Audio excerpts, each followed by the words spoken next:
So last class में सभी बच्चे वीडियो ऑन रखना। लास्ट क्लास में जो है हमने सीखा था एवरेज एटॉमिक मास। और एवरेज एटॉमिक मास क्या होता है कि जैसे दो एलिमेंट हो, मान लो 7A14 और 7A15, तीन एलिमेंट हैं 7A16। ये आपस में क्या बोले जाते हैं बच्चों? आइसोटोप्स। आइसोटोप्स क्या होते हैं? Same atomic number but different mass number. ठीक है, सेम एटॉमिक नंबर। सो अगर इसकी नेचुरल अबंडेंस जो है, नेचुरल अबंडेंस, मान लिया पहले वाले एलिमेंट की है 94%, दूसरे वाले एलिमेंट्स की है 5% और तीसरे वाले एलिमेंट्स की है 1%। ये इनकी नेचुरल अबंडेंस है, मतलब अर्थ में ये इतने परसेंटेजेस करता है, ये इतने परसेंटेजेस करता है और ये इतने परसेंटेजेस करता है। ये इसके मास नंबर हैं। तो फिर एक एवरेज मास क्या हुआ अर्थ के अर्थ पर, तो कैसे निकालते हैं? So average mass, average atomic mass of A will be equal to, ये 14 का 94 परसेंटेज करता है, इसका टोटल मास इतना है बट ये 94 परसेंटेज करता है, तो 14 इंटू 94 डिवाइड बाई 100, इतना इसका मास इजिस करता है अर्थ में। 15 इंटू 5%, इसका टोटल मास 15 है बट ये अर्थ में 5% है केवल, तो 5 डिवाइड बाई 100 प्लस इसका एवरेज मास 16 है लेकिन उसका केवल 1% एग्जिस्ट करता है। इस तरीके से ये इसका क्या आ गया? एवरेज एटॉमिक मास। ठीक है, ये इसका एवरेज एटॉमिक मास आ गया। बिल्कुल लास्ट टाइम बोल रहा हूँ, सभी बच्चे वीडियो ऑन करके पढ़ाई करें। ऐसे पढ़ाने में बिल्कुल अच्छा नहीं लगता है। वीडियो जल्दी से सभी लोग ऑन कर लो, मैं चेक करता जाता हूँ कौन कैसे पढ़ रहा है, किसकी कंसंट्रेशन कैसे है। जल्दी ऑन करो सभी लोग। जिसकी वीडियो ऑफ है मैं उसको जो है रिमूव कर दूंगा फिर अभी।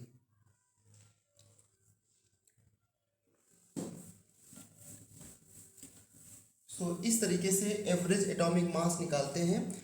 आइसोटोप्स जो है, एलिमेंट के आइसोटोप्स होने की वजह से ही एवरेज एटॉमिक मास होते हैं उसके। ठीक है, देखो और हमने क्या सीखा था लास्ट क्लास में कि एक मोल जो होता है एक ह्यूज नंबर है। जैसे डजन का मतलब 12 होता है, वैसे एक मोल का मतलब होता है 6.02 10⁻23 पार्टिकल्स। ठीक है, अगर मैं ऐसे लिखता हूँ एक मोल Na प्लस आयन, इसका मतलब क्या होता है?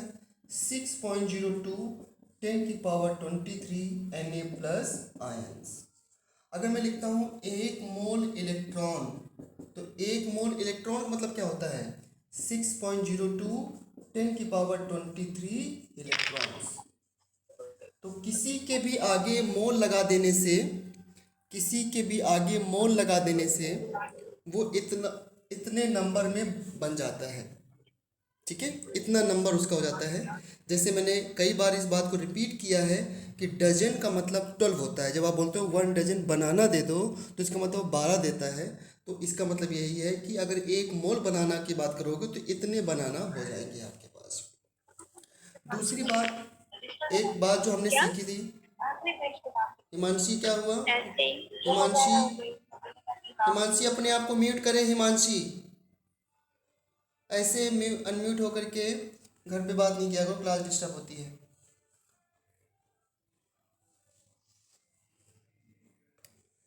ठीक है, चलो नेक्स्ट ये है।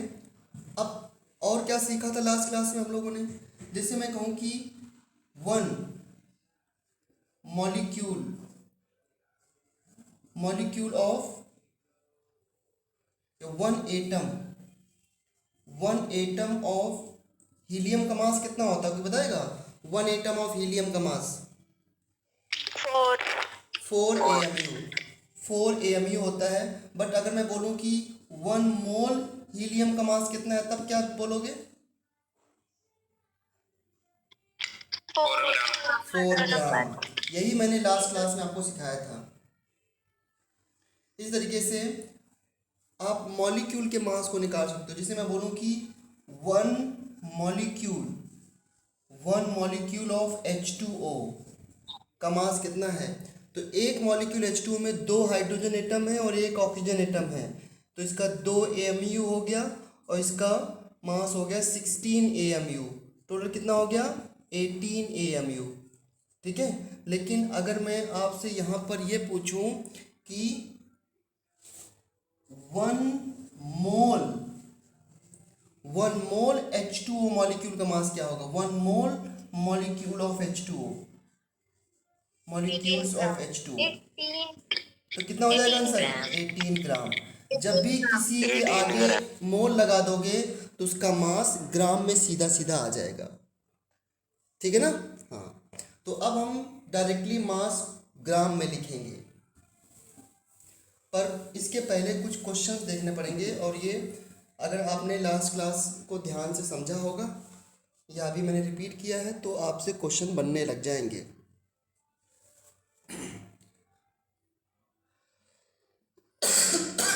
देखो ध्यान से, find mass of 1.5 mole of CO2। 1.5 mole of CO2 का मास निकालना है। तो जब भी ऐसे दिया हो कि 1.5 मोल्स का मास निकालना है, तो पहले आप ये चेक किया करोगे इसकी 1 मोल का मास कितना है। तो आप मुझे बताओ जरा, जब मैं ऐसे लिखूंगा 1 मोल CO2, तो 1 मोल CO2 में C के कितने मोल्स हैं? 1 मोल C। और ऑक्सीजन के कितने मोल्स हैं? 2 मोल्स O। ये बच्चे लिखना सीख जाओगे, बहुत बढ़िया बात होगी। 1 मोल CO2 में 1 मोल C है और 2 मोल O है। जैसे मैं कहूँ कि 1 मोल हमारे पास है AXBY, अगर 1 मोल AXBY है तो उसमें मोल्स ऑफ A कितने हैं? मोल X। और मोल्स ऑफ B कितने हैं? Y। ये सब चीज़ें बहुत इंपॉर्टेंट है, देखो। तो ठीक है, तो 1 मोल CO2 में 1 मोल C, 2 मोल्स O। और 1 मोल C का मास कितना होता है? 1 मोल कार्बन का मास कितना होता है? 12 ग्राम। और 1 मोल ऑक्सीजन का मास कितना होता है? 16। तो 2 मोल का कितना हो जाएगा? 32 ग्राम। टोटल कितना आ गया? 44 ग्राम। 44 ग्राम आ जाएगा। सर आंसर 66 आएगा। हाँ बेटा 66 आएगा, बिल्कुल सही। क्या नाम है आपका? सर नितिन। हाँ, गुड। तो ये आ गया 1 मोल AXBY ये का मास कैसे निकालना है, और ये CO2 का देखो। तो अब मुझे बताओ, अगर मैं ऐसे लिखता हूँ 1.5 मोल CO2, इसका क्या मतलब है? 1 मोल CO2 का मास 44 ग्राम है। 1 मोल CO2 का मास 44 ग्राम है, तो 1.5 मोल CO2 का मास कितना हो जाएगा? 44 इंटू 1.5 कितना आ जाएगा आंसर? 66। एक तो ये ऐसे हम 1 मोल का मास जब गिवन हो उसमें जितने मोल पूछा जाए उसका मल्टीप्लाई कर दो, ठीक है। और ये धीरे धीरे आप बिल्कुल नोट करते चलना इन चीज़ों को, आगे मोल कंसेप्ट में कन्फ्यूजन हो सकता है, इसलिए बता रहा हूँ मैं आपको। अब देखो, अगर आप ऐसे लिखते हो 1.5 मोल CO2, इसका क्या मतलब है? इसमें 1.5 मोल C है और 2 इंटू 1.5 मोल O है। क्लियर है कि नहीं क्लियर, बताओ पहले। क्या मैं इसे लिख सकता हूँ? Yes sir. अगर किसी को कोई कंफ्यूजन इसमें तो प्लीज टेल मी। जैसे अभी मैंने लिखा था कि 1 मोल AXBY में moles of A moles of A x है और मोल्स ऑफ बी वाई है। देखो ना, इसके एक मोल के अंदर एक्स मोल ए के हैं, वाई मोल बी के हैं। अगर मैं यहीं पे लिख दूँ 3 मोल ए एक्स बी वाई, इसका मतलब क्या है बताओ? मोल्स ऑफ ए कितने हैं? मोल्स ऑफ ए कितने हैं? 3x 3x, very good. और मोल्स ऑफ बी कितने हैं? 3y 3y 3y, है ना। इस तरीके से आपको आना चाहिए कि इसके एक मोल के अंदर 3 मोल x मोल a के हैं और y मोल b के हैं, तो 3 मोल के अंदर 3x और 3y हो जाएगा। जैसे एक और क्वेश्चन लेता हूं मैंने ये क्वेश्चन लिखा है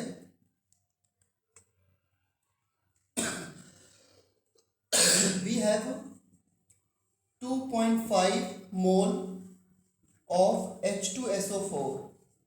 We have a 2.5 moles of H2SO4.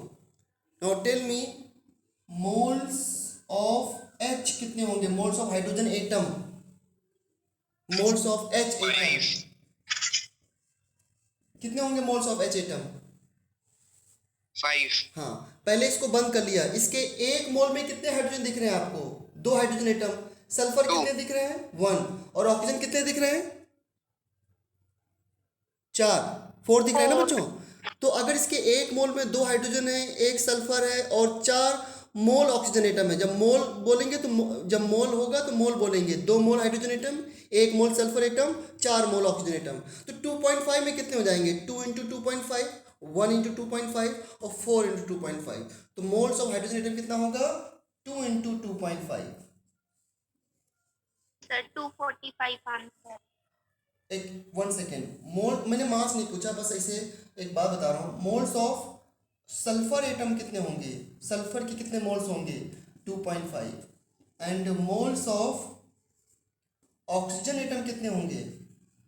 That is 2.5 into कितना?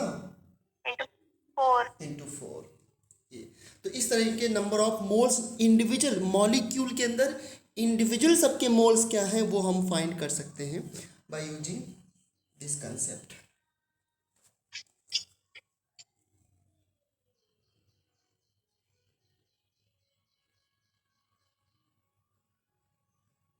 ठीक है। नाउ नेक्स्ट आते हैं। देखो कुछ बहुत ही बढ़िया बढ़िया क्वेश्चन है, बहुत कंसंट्रेट होकर के सारे क्वेश्चन देखना, ये बड़ा कंफ्यूजन क्रिएट करते हैं। नेक्स्ट है सर उसका आंसर क्या आएगा? किसका आंसर? H2SO4 वाले। मैंने इसमें सभी के इंडिविजुअल मोल्स ही पूछे थे, मास नहीं पूछा था। अगर मास निकालना चाहते हो तो 1 मोल H2SO4 का मास कितना होता है बताओ जरा मुझे। 1 मोल H2SO4 का मास बताओ सब लोग मुझे। 98 ग्राम 98 ग्राम। तो फिर 2.5 मोल का क्या कितना आ जाएगा? 245 ग्राम। 245 ग्राम हाँ 245 ग्राम। ये तो सिंपल था ना बच्चों। एक मोल का अगर किसी की 1 मोल की वैल्यू पता है तो 10 मोल की वैल्यू क्या होगी? Just you have to just multiply, nothing else. ठीक है, चलो अब आगे आते हैं।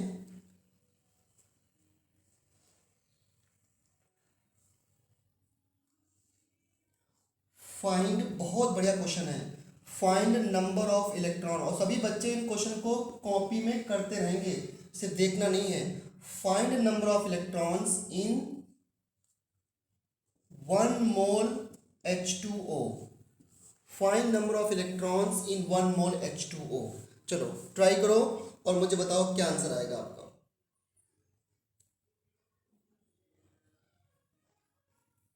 ये फिर से कुछ बच्चों ने वीडियो ऑफ कर रखा है, मैं चेक करता हूँ, अभी डांट लगाता हूँ।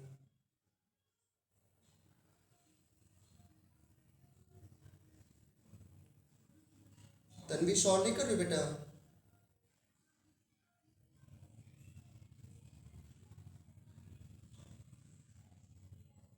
Sir 18 and not. Okay, Gaurav try करो बेटा।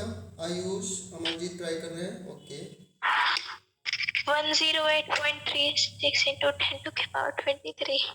अच्छा, सारिका भी चेक करता हूँ, 2 मिनट रुको। काव्य और हिमांशु वीडियो को ऑन करें तुरंत। ये वीडियो ऑफ करके पढ़ाई नहीं होती है। इशिका, हिमांशी, केतन, वीडियो क्यों ऑफ है आपके? जय, चंचल, हर्ष, हर्षिता,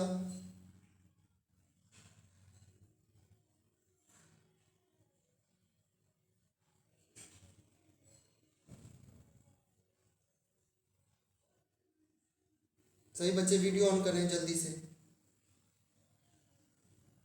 जल्दी से ऑन करें सभी। पलक आंसर आया बेटा? आया आंसर? देव आंसर आया? देव, तन्वी बेटा आ रहा है आंसर? मैं कर तो रही हूँ। अच्छा,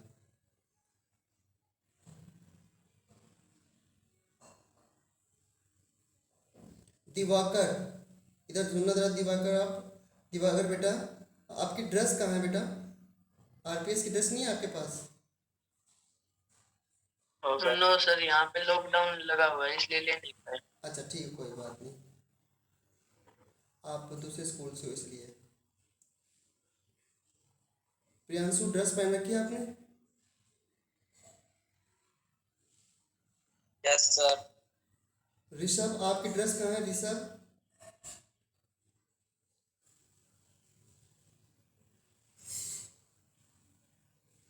आप आरपीएस में पहले भी पढ़ते थे ना? Yes sir. तो ड्रेस कहाँ है आपकी? रितेश के पास भी नहीं है, रितेश भी ने ड्रेस नहीं पहन रखी है। This is so bad.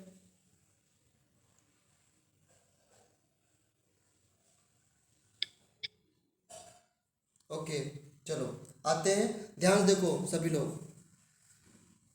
1 mole H2O में नंबर ऑफ इलेक्ट्रॉन्स बताने हैं। तो पहले मुझे बताओ,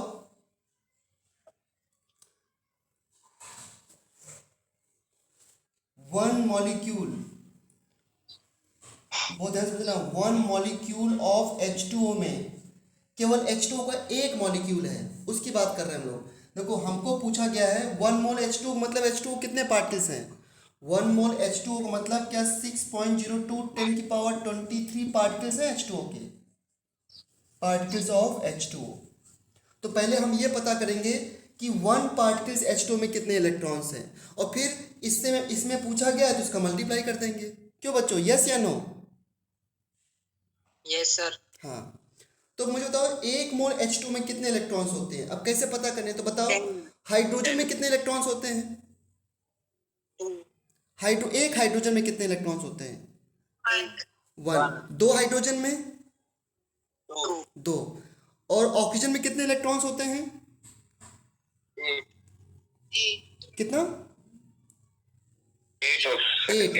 तो 1 मॉलिक्यूल H2 में कितने इलेक्ट्रॉन्स हैं? 2 हाइड्रोजन के और 8 ऑक्सीजन के, तो टोटल 10 इलेक्ट्रॉन हैं।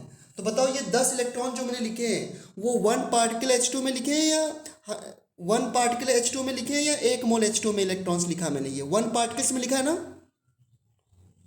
बताओ। तो 1 पार्टिकल्स यानी कि H2O के एक मॉलिक्यूल में केवल 10 इलेक्ट्रॉन हैं, तो फिर इतने पार्टिकल्स में कितने हो जाएंगे? 6.02 into 10 to the power 24. बिल्कुल सही है। तो इसका मतलब क्या हुआ बच्चों कि 6.02 10 की power 23 particles of H2O equal to 6.02 10 की पावर 23 इंटू 10 इलेक्ट्रॉन्स। आ गया आंसर, खत्म हो गया, हो गया आंसर। कितने लोगों को समझ में ये क्वेश्चन आ गया है? रेज योर हैंड जल्दी से।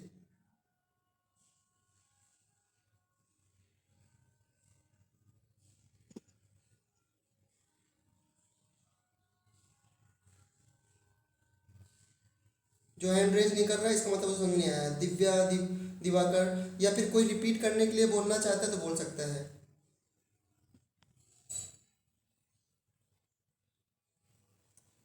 हर्ष राव, हिमांशु, जतिन, मयंक यादव, नवदीप, तान्या, नहीं समझ आया?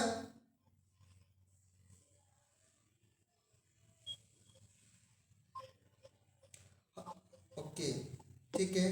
हिमांशु, हर्ष, ये वीडियो ऑन करो जल्दी से। हर्ष, वीडियो ऑन करो जल्दी से।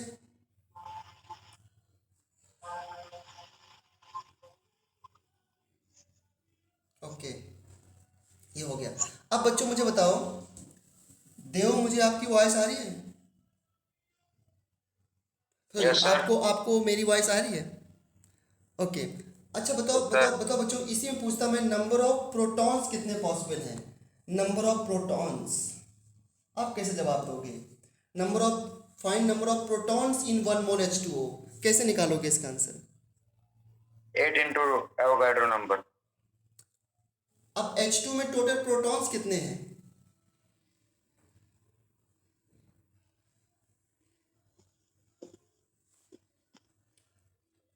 H2O में टोटल कितने प्रोटॉन्स हैं? 1 मोल H2 में टोटल प्रोटॉन्स पूछ रहा है, तो पहले फाइंड करो number of protons in 1 molecule of H2O, या 1 पार्ट, 1 मॉलिक्यूल या 1 पार्टिकल, एक ही बात है।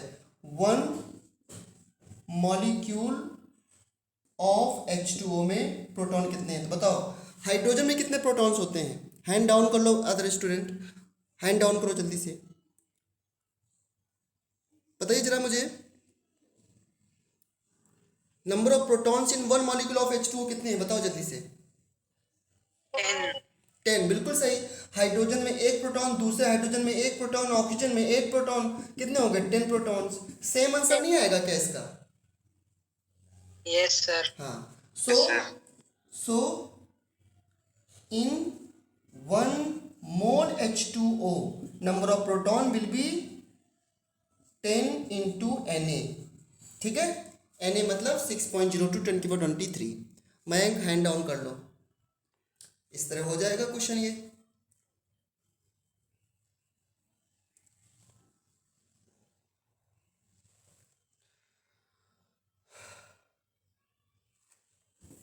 नेक्स्ट क्वेश्चन पे आते हैं, और थोड़ा सा डिफिकल्टी लेवल बढ़ाते हैं।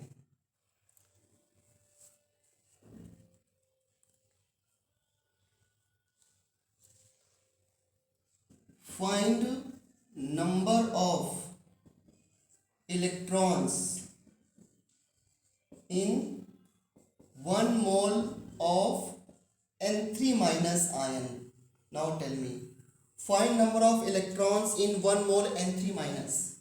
1 mole N3 minus में कितने इलेक्ट्रॉन्स होंगे? टेल मी, फटाफट स्टार्ट हो जाओ।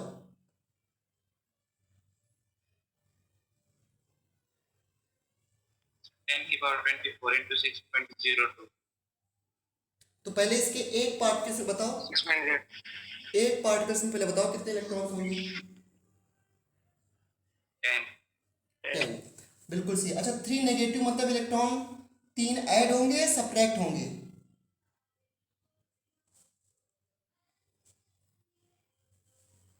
नेगेटिव चार्ज किसी के ऊपर आता है तो क्या मतलब होता है? इलेक्ट्रॉन आता है या जाता है?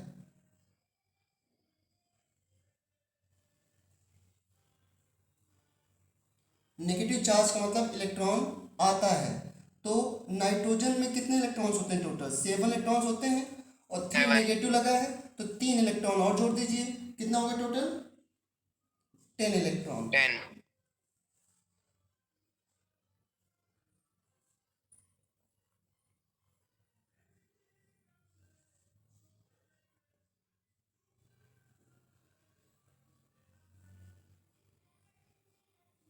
So one particles, so one particles of N3 minus has 10 electron, इसलिए 1 mole N3 minus ion, 1 mole N3 minus ion, that means 6.02 10 की power 23 N3 minus ion have 10 into 6.02 10 की पावर 23 electrons.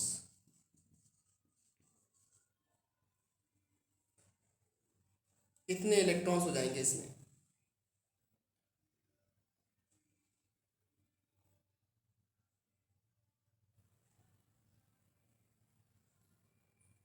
आप लोगों की मेरी वॉइस आ रही कि नहीं आ रही बच्चों? नेटवर्क इशू आ रहा है क्या? नो सर, आ रही है। सभी को आ रही है ना मेरी वॉइस? Yes sir. ओके। तो 1 मोल N3 माइनस जो होगा उसमें इतने इलेक्ट्रॉन्स हो जाएंगे।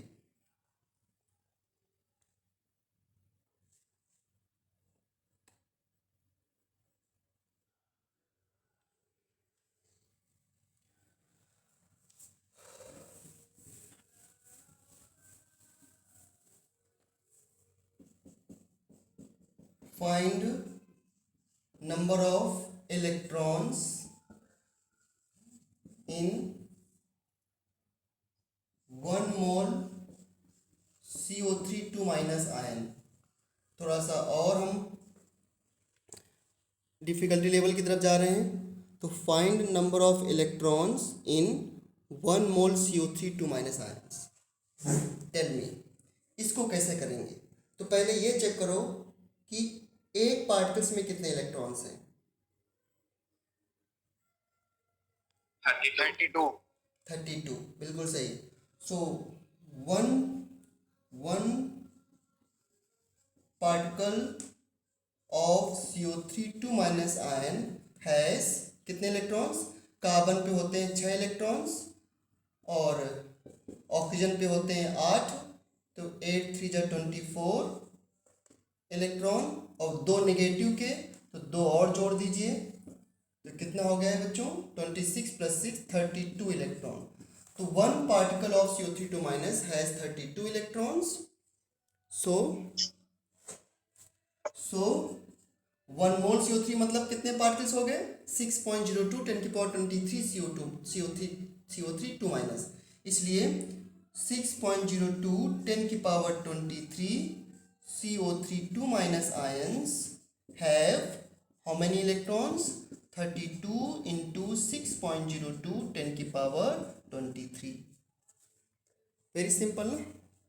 हो गया। देखो इस तरीके से करेंगे तो ऐसे पूछे जा सकते हैं क्वेश्चन आपसे।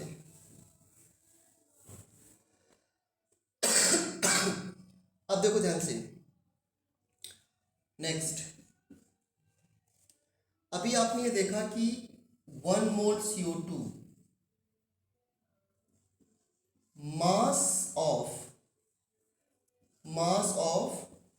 1 मोल CO2 कितना होता है? तो मास ऑफ 1 मोल CO2 जो होता है वो 44 ग्राम होता है। यू हैव जस्ट सीन, क्योंकि कार्बन का मास जो होता है 12 और ऑक्सीजन का होता है 16 16 × 2 32 32 + 12 44 ग्राम आ जाएगा mass of 1 mole of CO2। ठीक है। अब अगर मैं इसी में ये कह दूं मैं आपसे, convert 88 gram CO2 into moles, convert 88 gram CO2 into moles, तो क्या मेथड अपनाओगे? क्या मेथड अब इसके लिए करोगे आप कि अगर आपको मास दिया हो, पूछे कि मोल क्या होगा, then what will you do? Sir, given mass 88 moles CO2।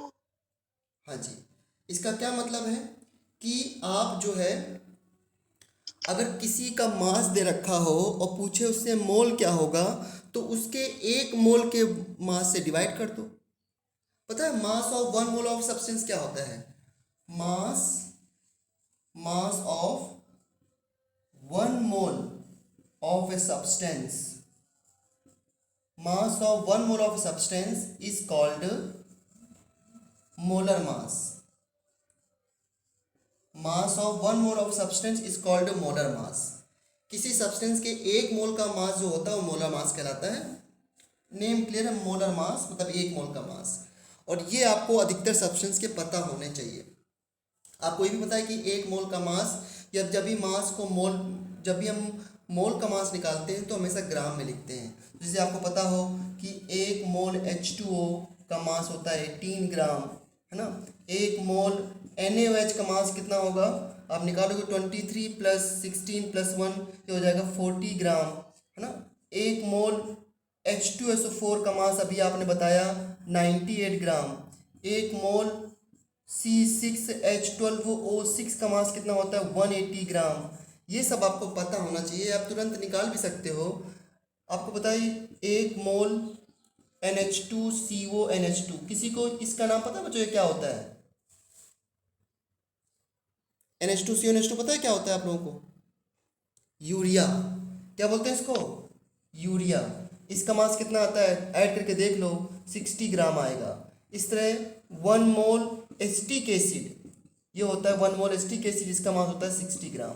तो 1 मोल का मास सभी के आपको पता होना चाहिए। 1 मोल एसिटिक एसिड CH3COH होता है एसिटिक एसिड, ठीक है। तो अगर आपको किसी सब्सटेंस का मास गिवन है और उसको पूछा गया मोल कितने हैं, तो उसके 1 मोल के प्राइस से डिवाइड कर दो, यानी 1 मोल के मास से डिवाइड कर दो, ठीक है।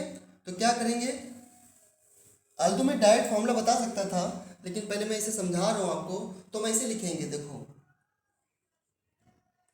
44 ग्राम CO2 इक्वल टू 1 मोल। क्या ये हम जानते हैं 44 ग्राम CO2 1 मोल के बराबर होता है? तो 88 ग्राम CO2 कितने मोल्स के बराबर होगा? क्या करेंगे क्या करेंगे बच्चों, 44 ग्राम CO2 equal to 1 mole. So 1 gram CO2 इसको ऐसे करेंगे, 1 ग्राम CO2 इक्वल टू 1/44, इसलिए 88 gram CO2 equal to 88 divide by 44 mole. कितने मोल आ गए? 2 मोल, ठीक है, 2 मोल आ गए। मतलब हमें फार्मूला क्या मिला यहाँ से, ये इसका 1 मोल का मास है, ये गिवन मास है। तो मोल का फार्मूला एक होता है, मोल होता है given mass of a substance upon molar mass. यानी कि 1 मोल के मास से अगर आप डिवाइड कर दोगे सब्सटेंस को, तो उसके नंबर ऑफ मोल्स पता चल जाएंगे, ठीक है। ये आप 9th में कर चुके हो, आई नो इट, बट एक बार मुझे बताना था, इस वजह से मैं बता रहा हूँ। जैसे एक क्वेश्चन में दूँ आपको, 500 ग्राम CaCO3 को आपको मोल में कन्वर्ट करना है, टेल मी कितने मोल्स आएंगे?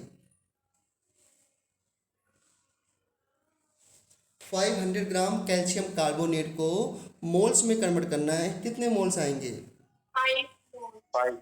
5 मोल्स। तो CaCO3 के 1 मोल का मास कितना होता है? 100.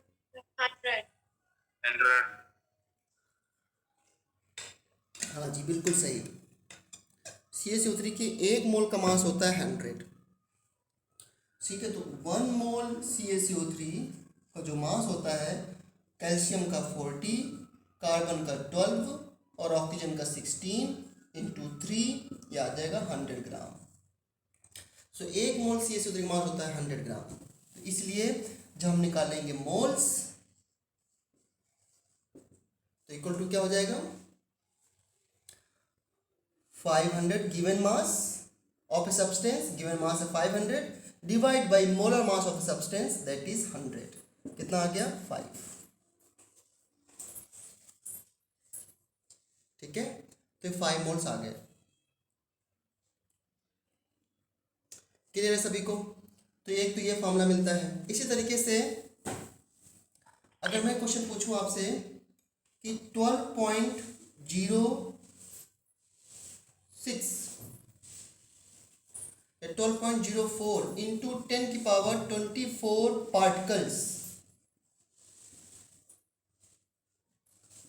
पार्टिकल्स ऑफ CO2 को मोल में कन्वर्ट करना है, तो अगर नंबर ऑफ पार्टिकल्स गिवन हो और उसे मोल में कन्वर्ट करना हो, तब क्या मेथड अपनाएंगे?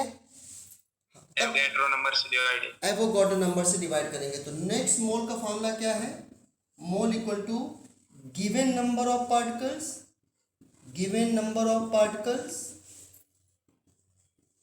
Divide by Avogadro number.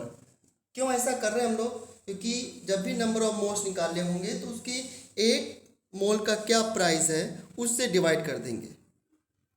अगर मास गिवन है तो 1 मोल के मास से डिवाइड करेंगे, और अगर नंबर ऑफ पार्टिकल्स गिवन है तो एक मोल में जितने पार्टिकल्स होते हैं उससे डिवाइड कर देंगे तो आपके नंबर ऑफ मोल्स आ जाएंगे। तो गिवन नंबर ऑफ पार्टिकल्स कितने थे 12.04 10 की पावर 24 डिवाइड बाई Na 6.02 10 की पावर 23। कितने मोल्स आ जाएंगे बच्चों इसमें? 2 2। 20 ये अप्रोक्सीमेटली 2 हो गया 2 आएगा। और ये 20 आ जाएंगे 20 मोल। 10 की पावर 23 ऊपर जाएगा तो 10 की पावर 1 बचेगा ना बेटा।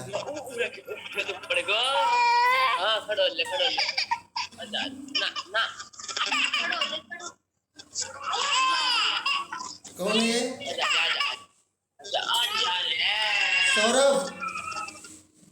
सौरभ म्यूट करना है अपने फोन को।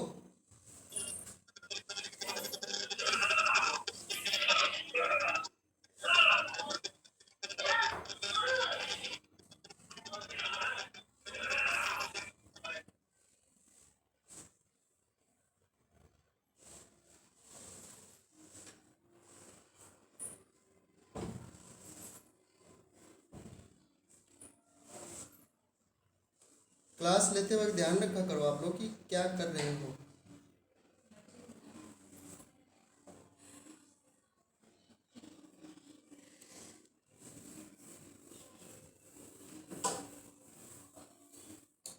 और एक लास्ट और देखो बच्चों,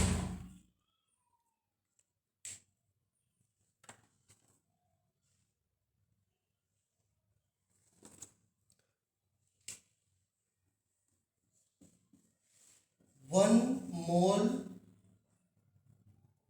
of stable gas occupy 22.4 litre at STP। किसी बच्चों को पता है STP क्या होता है? Standard temperature and pressure condition. हाँ, STP होता है standard temperature and pressure. So standard temperature जो बच्चों लेते हैं दैट इज 273 केल्विन, मतलब 0 डिग्री सेल्सियस। और स्टैंडर्ड प्रेशर जो लेते हैं वो 1 बार होता है। तो कोई भी गैस 273 केल्विन पे है और 1 बार प्रेशर पे है तो वो हमेशा उस गैस का 1 मोल इतना लीटर ऑक्यूपाई करता है। ये बिल्कुल प्रूफ हो चुका है। इसको आगे और से देखेंगे, पहले मोल के टर्म्स में देखते हैं। तो अगर एक मोल किसी सब्सटेंस, कोई भी सब्सटेंस है गैस के फॉर्म में और वो इस टेम्परेचर और इस प्रेशर पे है तो वो हमेशा कितना वॉल्यूम ऑक्यूपाई करता है? बोलो कितना वॉल्यूम ऑक्यूपाई करता है? मेरी वॉइस आ रही है? 22.4 लीटर। 22.4 लीटर। ठीक है, इस टेम्परेचर पे ध्यान रखना, इस टेम्परेचर पे। जैसे मैं आपसे पूछूं, अच्छा इस बात पे बिल्कुल कोई मतलब नहीं कि वो गैस कौन सी है। जैसे मैं आपसे कहूँ 1 मोल O2 का वॉल्यूम कितना होगा STP पर, तो O2 स्टेबल गैस है। ठीक है ना? क्यों स्टेबल? कैसे पता चलता है स्टेबल गैस? मॉलिक्यूल के फॉर्म में होना चाहिए। सो 1 मोल O2 गैस कितना वॉल्यूम होगा? 22.4 लीटर एट STP। मैं आपसे कहूँ कि 1 मोल N2 गैस का वॉल्यूम कितना होगा? 22.4 लीटर STP। मैं आपसे कहूँ 1 मोल हीलियम, अब हीलियम को मैं He2 नहीं लिखूंगा क्योंकि हीलियम स्टेबल किस फॉर्म में होती है? He के फॉर्म में या He2 के फॉर्म में? He, क्योंकि ये इनर्ट गैस है, इनर्ट गैस मॉलिक्यूल नहीं बनाते हैं तो यही इसका स्टेबल फॉर्म है। 1 मोल हीलियम का वॉल्यूम कितना होगा? 22.4 लीटर। ठीक है, मैं आपसे कहूँ 1 मोल मीथेन का वॉल्यूम कितना होगा STP पर? 22.4 लीटर। 1 मोल H2 गैस का वॉल्यूम कितना होगा? 22.4 लीटर। किसी भी गैस के 1 मोल का वॉल्यूम 22.4 लीटर होता है STP पर। स्टैंडर्ड टेम्परेचर की वैल्यू क्या बताई मैंने? जल्दी बताना, क्या बताई मैंने स्टैंडर्ड टेम्परेचर की वैल्यू? 273 केल्विन।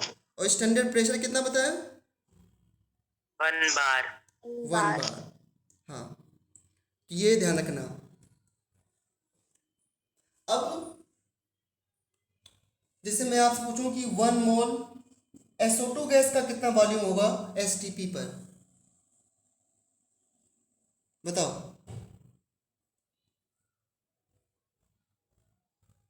बोलो। 22.4. 22.4।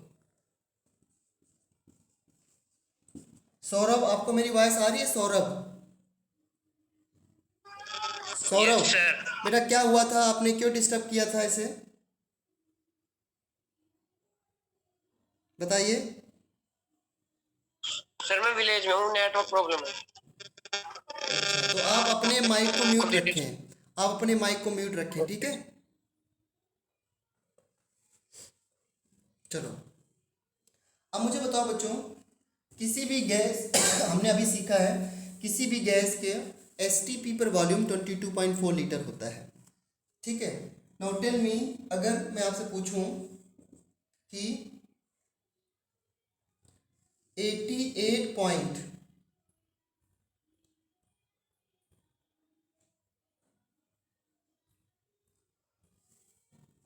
या मैं आपसे कहूं कि 11.2 लीटर H2 गैस का 11.2 लीटर H2 गैस को मोल में कन्वर्ट करो, टेल मी कैसे, क्या करोगे? 11.2 लीटर, तो फॉर्मूला क्या मिला हमको? हमको फॉर्मूला ये मिला कि अगर हमें वॉल्यूम दे रखा हो और मोल निकालने हो तो क्या है, गिवन वॉल्यूम, जो भी वॉल्यूम दे रखा है, डिवाइड बाई उसका एक मोल का वॉल्यूम क्या होता है वो कर देंगे ना। तो एक मोल का वॉल्यूम कितना रहता है हमेशा? 22.4 लीटर। या ml भी कर सकते हैं, अगर गिवन वॉल्यूम को मिलीलीटर में रखते हैं तो नीचे भी मिलीलीटर में रख देना आप लोग, ठीक है। तो कौन स्टूडेंट है जो मुझे मोल के तीनों फॉर्मूले बताएगा कि कौन कौन से फॉर्मूले हैं मोल निकालने के लिए, बताओ। Given mass upon molar mass. Very good, next. Given number of particle upon Avogadro number. Okay, next. Or given volume upon 22.4. 22.4 litre, okay. So अगर सब्सटेंस का मास गिवन है तो उसके एक मोल के मास से डिवाइड कर दो, then you will find moles. अगर मोल वॉल्यूम गिवन है तो डिवाइड बाई 22.4 लीटर, यानी कि एक मोल का जो वॉल्यूम होता है उससे डिवाइड कर दो।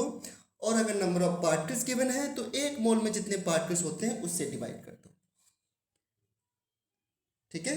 That's how you can find number of moles.